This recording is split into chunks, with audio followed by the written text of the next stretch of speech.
Olá, meu querido estudante, tudo bem? Nesse vídeo de hoje, nós vamos apresentar o método de série de potências para estudar equações diferenciais lineares de segunda ordem.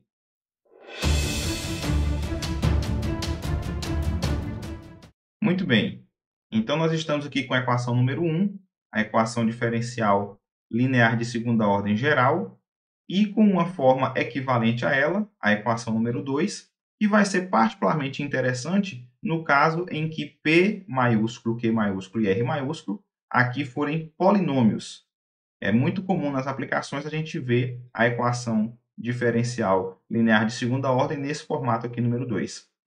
Então, nós vamos começar com a primeira definição. Nós dizemos que uma função f é analítica em x0 quando ela coincide com sua série de Taylor para algum raio de convergência ρ positivo.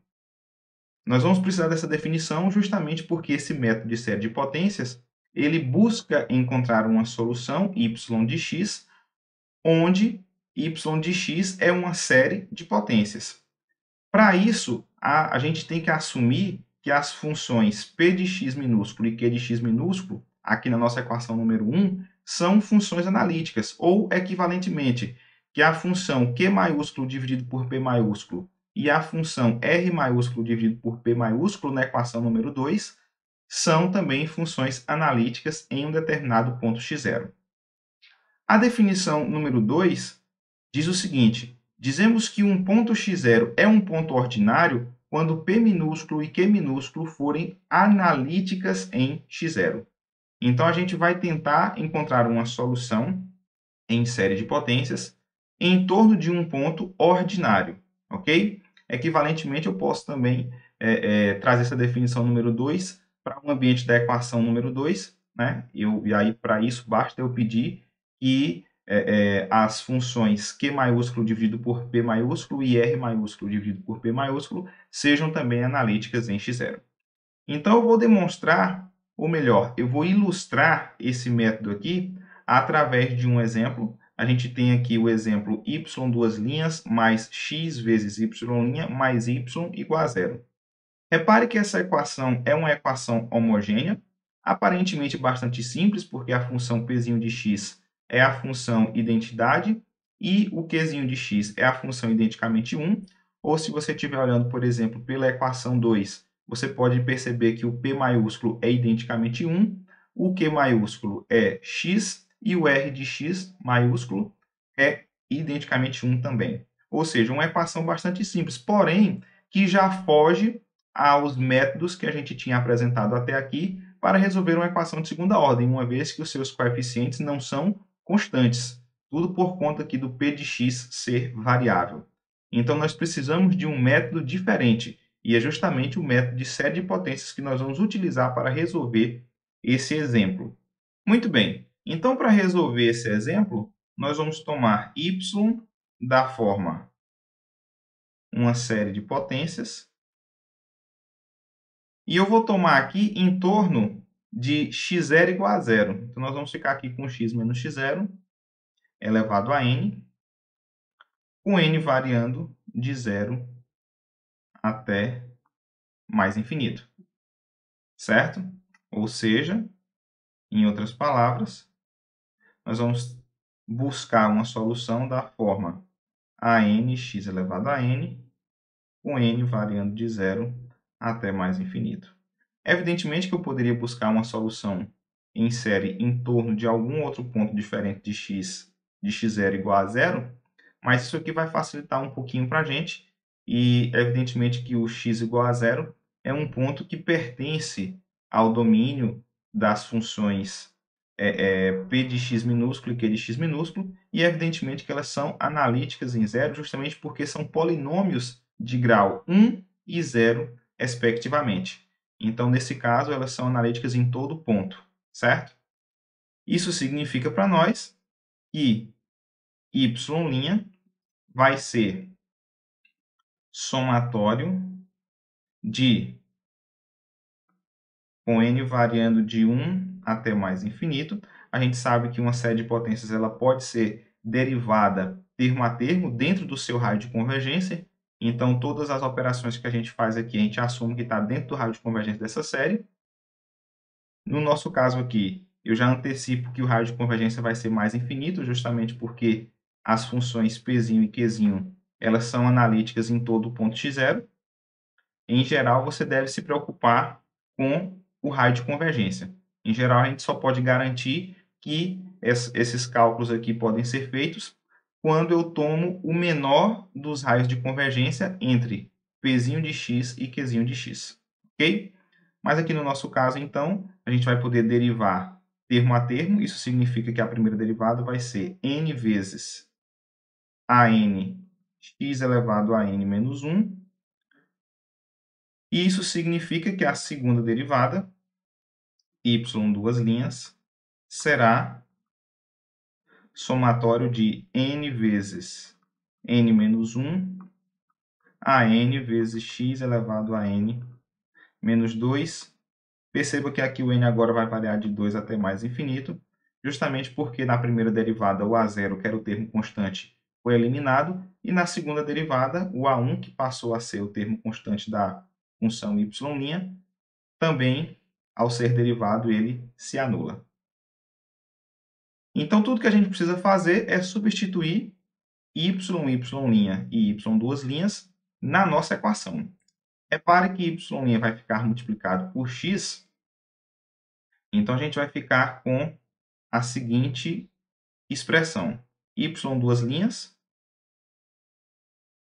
e aí eu vou reescrever esse somatório na forma n mais 2 vezes n mais 1 vezes a n mais 2 x elevado a n.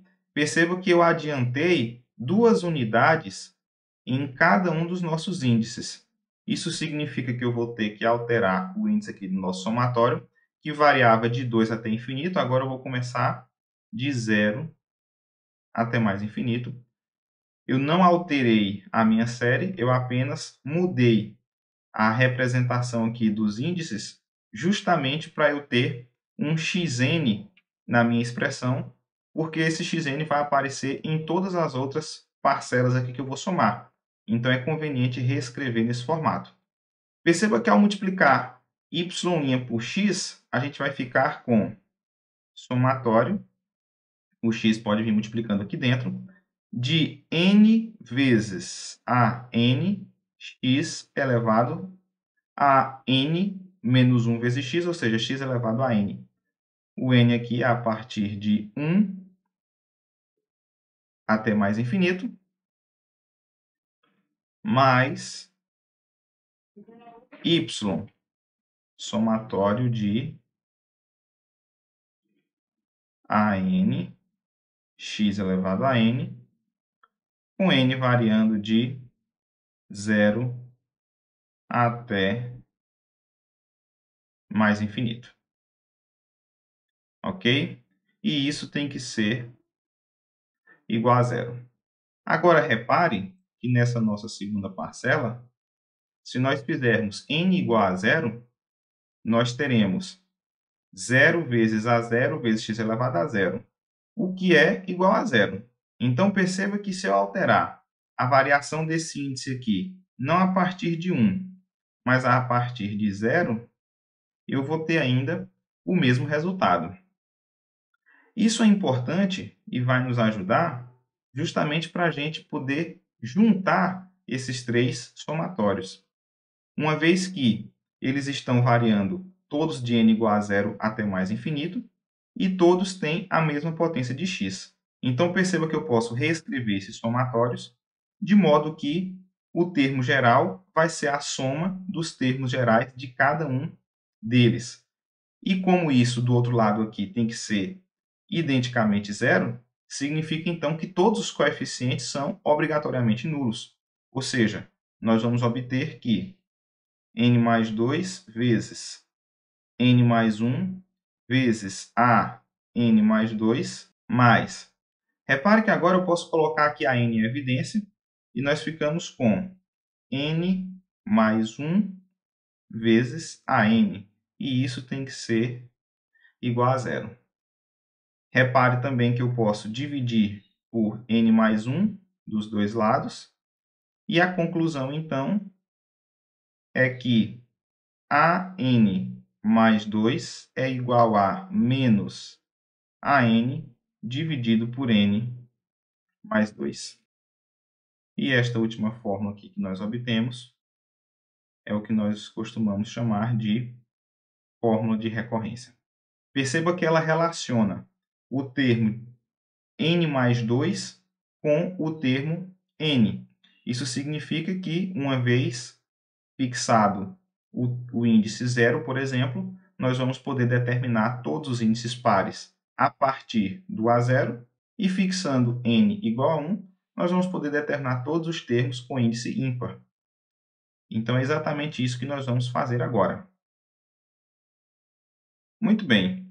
Então, para a gente entender como essa fórmula de recorrência funciona, nós vamos tomar alguns valores aqui. Para n igual a 0, nós vamos então poder obter o A2 como sendo menos A0 dividido por 0 mais 2, que é 2. Nós podemos também tomar n igual a 2 e obter o termo A4 como sendo menos A2 dividido por 4. Por sua vez, A2 é menos A0 dividido por 2, então isso aqui vai ser simplesmente A0 dividido por 2 vezes 4. Fazendo n igual a 4, nós podemos obter o A6 como sendo menos A4 dividido por 6, ou seja, simplesmente como sendo menos A0 dividido por 2 vezes 4 vezes 6. Bom, o objetivo seria continuar com esses índices pares aqui até a gente enxergar um certo padrão. Mas perceba que aqui a gente já pode determinar esse padrão. Por quê? Note que eu estou trabalhando com termos pares e que os sinais vão sempre se alternando. Repare, aqui você tinha um sinal de menos multiplicando, aqui você não tem, aqui você volta a ter. No A8 você já não teria esse sinal. Então, isso significa que aqui a gente vai ter um termo da forma menos 1 elevado a um determinado índice. No nosso caso aqui, quando a gente fez n igual a 1, a gente obteve o A2. Como tem a presença do sinal, então eu vou colocar aqui elevado a n. Esse termo aqui vai estar multiplicando o A0. E perceba que aqui no denominador, a gente tem 2 vezes 4 vezes 6 até chegar no 2n. Certo? Então, a gente tem um produto de números pares variando desde 2 até 2n. Evidentemente que você pode utilizar o princípio da indução finita para verificar que essa fórmula aqui realmente é verdadeira. Entretanto, para economizar tempo, eu vou apenas assumir que essa fórmula é válida. Mas você pode substituir, por exemplo, os valores n igual a 1, n igual a 2 e n igual a 3 para perceber que você obtém exatamente o A2, o A4 e o A6. É claro que quanto mais termos a gente exibir, mais simples vai ser exprimir o termo geral dessa nossa sequência. Mas a gente ainda pode reescrevê-la de maneira a facilitar ainda mais. Perceba que no denominador nós temos sempre números pares, então eu posso reescrevê-los da seguinte forma.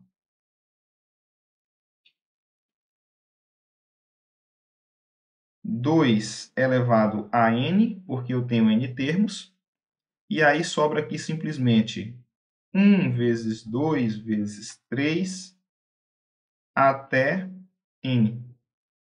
O que eu ainda posso reescrever como sendo simplesmente menos 1 elevado a n vezes A0, dividido por 2 elevado a n vezes n fatorial. Ok? Então, essa vai ser a nossa fórmula para determinar todos os termos pares.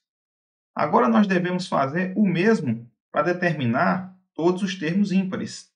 Então, para isso, nós vamos tomar na nossa fórmula de recorrência n igual a 1. Obteremos, então, A3 igual a menos A1 dividido por 3.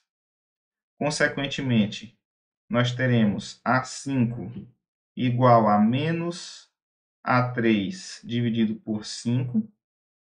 Tendo em conta que A3 é menos A1 dividido por 3, nós obtemos, então, A1 dividido por 3 vezes 5. Consequentemente, nós obtemos A7 como sendo menos A5 sobre 7, ou seja, menos A1 sobre 3 vezes 5 vezes 7. Então, repare que a gente vai ter um raciocínio análogo para determinar quem é o nosso A, 2n mais 1, e ele vai ser menos 1 elevado a quem? Vamos lá. Como o A3 teve a presença do sinal de menos, então isso significa que quando eu fizer n igual a 1 para obter o índice A3, isso daqui tem que ter um sinal de menos. Então, isso aqui vai ser n, menos 1 elevado a n, justamente porque quando eu faço o n igual a 1, eu tenho que ter a presença do sinal negativo, vezes o A1, dividido agora por quem? Por 3 vezes 5 vezes 7 vezes 2n mais 1. E nesse caso, como aqui no denominador a gente só tem números ímpares, então a gente não vai conseguir melhorar essa expressão. Muito bem, então como nós já obtemos os termos pares e os termos ímpares, nós já podemos então expressar a nossa solução y em série de potências. Portanto, como y é da forma somatório de AN, x elevado a n, com n variando de 0 até mais infinito, e nós sabemos que essa série é uma série absolutamente convergente dentro do nosso raio de convergência, que nós já informamos aqui que é mais infinito, significa que essa série é uma série comutativamente convergente, ou seja, eu posso reorganizar as parcelas. Isso significa que eu posso somar separadamente as parcelas de índice par e as parcelas de índice ímpar. Então, nós vamos obter menos 1 elevado a n a 0, x elevado a 2n, dividido por 2 elevado a n, n fatorial. Aqui são as nossas parcelas pares, mais somatório de menos 1 elevado a n a 1, x elevado a 2n, mais 1, dividido por 1 vezes 3 vezes 5 vezes 2n mais 1. Com n variando de 0 até mais infinito. Repare que nas fórmulas que eu tinha aqui à esquerda,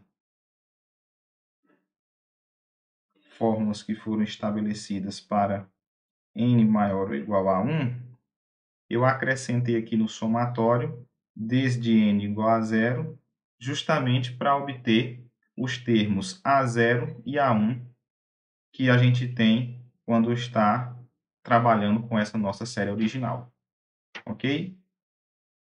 Então, por isso que eu comecei aqui variando de n igual a 0 e não de n igual a 1, conforme eram as nossas fórmulas aqui que tinham sido estabelecidas. Bom, repare agora que nós ainda podemos reescrever y de uma forma mais simples. Por quê? Primeiro, note que o termo A0 ele não depende de n, assim como o termo A1 também não depende de n. Isso significa que A0 e que A1 podem sair do somatório. Além disso, repare que aqui no primeiro somatório nós temos o termo n, n e n nos expoentes. Isso significa que eu posso reduzir esses fatores a um único expoente, como sendo menos x ao quadrado dividido por 2. É exatamente isso, então, que nós vamos fazer.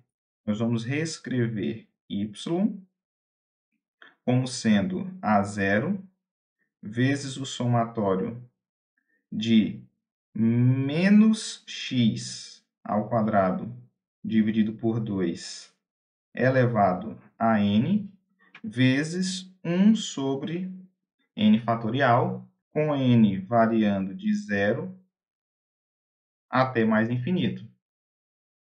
Já o segundo somatório, nós vamos simplesmente trazer o A1 multiplicando fora e vamos deixar como está, menos 1 elevado a n, x elevado a 2n mais 1, dividido por 1 vezes 3 vezes 5, vezes 2n mais 1. Agora, note o seguinte, eu vou escrever isso aqui como uma observação. Perceba que a função e elevado a x possui uma expansão em série de Taylor como sendo o somatório de x elevado a n dividido por n fatorial, quando n varia de 0 até mais infinito. Essa é a expansão da função elevada a x em torno de 0. Repare que é praticamente o que nós temos aqui nesse primeiro somatório, com menos x ao quadrado sobre 2 no lugar de x. Isso significa que esse primeiro somatório aqui é a exponencial de menos x ao quadrado sobre 2. Ou seja, nós podemos novamente reescrever y como sendo A0 vezes a exponencial de menos x ao quadrado sobre 2. Já o termo aqui da direita, ele vai permanecer justamente porque esse somatório não representa nenhuma função elementar conhecida. Nós não temos uma expressão mais simples para essa função do que ela já está apresentada aqui. Eu tinha aqui me esquecido de colocar o somatório variando de 0 até mais infinito. Aqui também a gente vai ficar variando de 0 até mais infinito. Então, esse é o nosso resultado. Perceba que nós ficamos aqui dependendo de constantes A0 e A1. Então, são justamente essas constantes que fazem o papel das constantes C1 e C2 que a gente estava acostumado a encontrar numa solução geral de equações de segunda ordem. A gente sempre tem duas constantes. Essa primeira função, então, é uma solução particular, uma solução que a gente conseguiu, então, exibir como uma função elementar. Já a segunda função está em formato de série de potências, é uma função que a gente não consegue exprimir como combinações algébricas de funções elementares. Então, esse aqui é o nosso resultado. Uma outra observação que eu gostaria de fazer é que nós podemos calcular, por exemplo, o raio de convergência dessa nossa série utilizando o critério da razão. E, de fato, se nós fizermos isso, nós vamos ver que o raio de convergência dessa série é mais infinito, justamente porque as soluções preservam o menor raio de convergência entre as funções, entre os raios de convergência das funções P' e Q', que no nosso caso aqui eram x e a função identicamente 1. Então, como o raio de convergência das duas é mais infinito, o raio de convergência das soluções também é mais infinito. Então é isso, pessoal. Espero que vocês tenham gostado dessa aula. Não esqueça de deixar o seu like, de se inscrever no canal e ativar as notificações para não ficar por fora de nenhum dos nossos conteúdos.